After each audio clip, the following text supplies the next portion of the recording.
Everyone, welcome my channel Neetu seated classes. तो आज की इस वीडियो में हम ईवीएस का एक नया टॉपिक बाघ यानी टाइगर के बारे में पढ़ने वाले हैं कि बाघ की क्या क्या विशेषता और बाघ से जुड़ी सारी जानकारी आज हम लोग इस वीडियो में जानेंगे जो सीटेड के एग्ज़ाम में पूछा जाता है।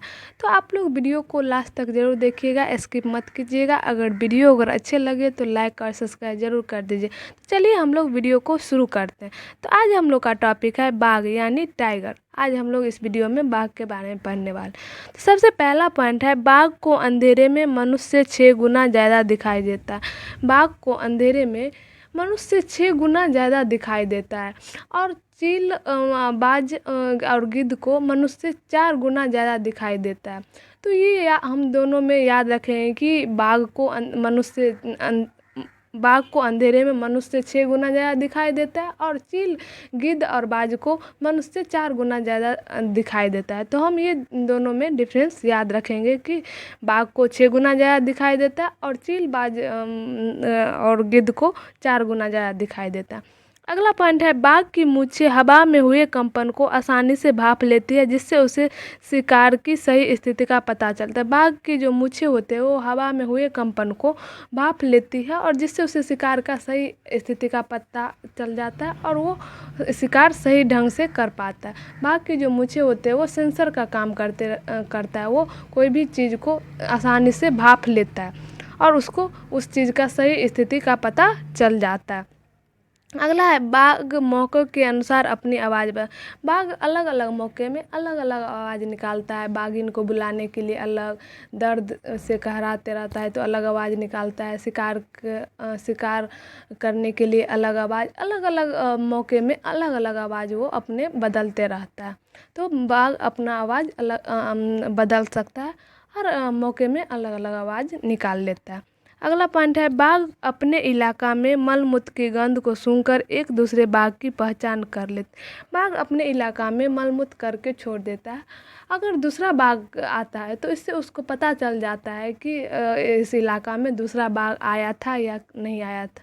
तो अपने इलाका में मलमूत्र करके छोड़ देता है, उससे उसको पता चल जाता है कि दूसरा बाघ आया था या नहीं आया था।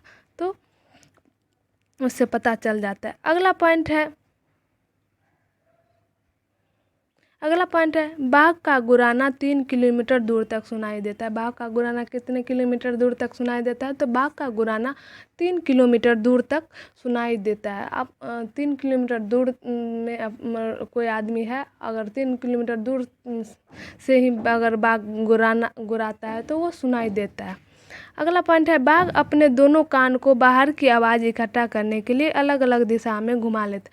बाघ की जो कान होता है वो अलग अलग दिशा में, जिधर से आवाज़ आता है उधर वो घुमा लेता है। अलग अलग दिशा में उसका कान घूम सकता है और जिधर से वो आवाज़ आते रहता है तो उधर वो अपना कान घुमा लेता है। तो आवाज़ इकट्ठा करने के लिए अलग अलग दिशा में कान को घुमा लेता है। अगला है, बाघ ये दोनों में अंतर कर लेता है कि पत्ता हवा से हिला है या झाड़ियाँ शिकारी के आने से। बाघ ये दोनों में अंतर कर लेता है कि पत्ता हवा से हिला है या किसी शिकारी के आने से हिला है। तो ये दोनों में अंतर करके वो अपने आप सचेत हो जाता है और वो ये दोनों में अंतर भी कर लेता है। अगला, ये सारे बाघ के बारे में बाघ की विशेषता थी जो बाघ से जुड़ी थी। अगला इम्पोर्टेंट बाघ से हम जो जानते हैं कि जो सीटेट के एग्ज़ाम में, अब ऑनलाइन एग्ज़ाम में पूछा जाता है।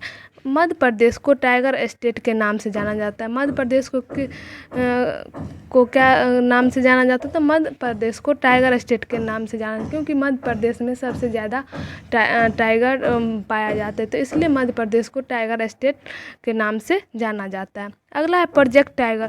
प्रोजेक्ट टाइगर क्या है? तो बाघ बचाओ परियोजना। बाघ के जो विलुप्त हो रहे थे उसके लिए बाघ बचाओ परियोजना की शुरुआत की गई। तो वो कब शुरुआत की गई? तो 1973 में हुई थी। बाघ बचाओ परियोजना या प्रोजेक्ट टाइगर कह सकते हैं। तो ये परियोजना 1973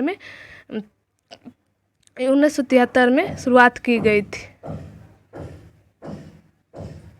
अगला है, बाघ दिवस 29 जुलाई को मनाया जाता है। बाघ दिवस कब मनाया जाता है? हाल फिलहाल पिछले जुलाई में 29 जुलाई को मनाया जाता है बाघ दिवस। अगला है, बाघ को 1973 में भारत का राष्ट्रीय पशु घोषित किया गया। बाघ को राष्ट्रीय पशु कब घोषित किया गया? तो बाघ को राष्ट्रीय पशु 1973 में घोषित किया गया। अगला है बाघ भारत और बांग्लादेश का राष्ट्रीय पशु है। बाघ भारत का राष्ट्रीय पशु होते बांग्लादेश का भी राष्ट्रीय पशु है। इस दोनों देश का राष्ट्रीय पशु बाघ है। अगला है जिम कॉर्बेट नेशनल पार्क कहाँ है? तो जिम नेशनल पार्क कहाँ है? तो उत्तराखंड के में है। और दूसरा है सरिस्का राष्ट्रीय पार्क कहाँ है? तो यह राजस्थान में। तो ये सारे पॉइंट बाघ से जुड़े सारे इम्पोर्टेंट पॉइंट थे जो सीटेट के एग्ज़ाम में पूछे जाते हैं। तो ये सारे पॉइंट अगर हम याद रखते हैं तो बाघ से जुड़ी कोई भी क्वेश्चन आएगा तो हम आसानी से बना सकते हैं। तो दोस्तों वीडियो अगर अच्छे लगे तो लाइक और सब्सक्राइब ज़रूर कर दीजिएगा। अगर चैनल पे नए हैं तो चैनल को सब्सक्राइब ज़रूर कर दीजिएगा। धन्यवाद।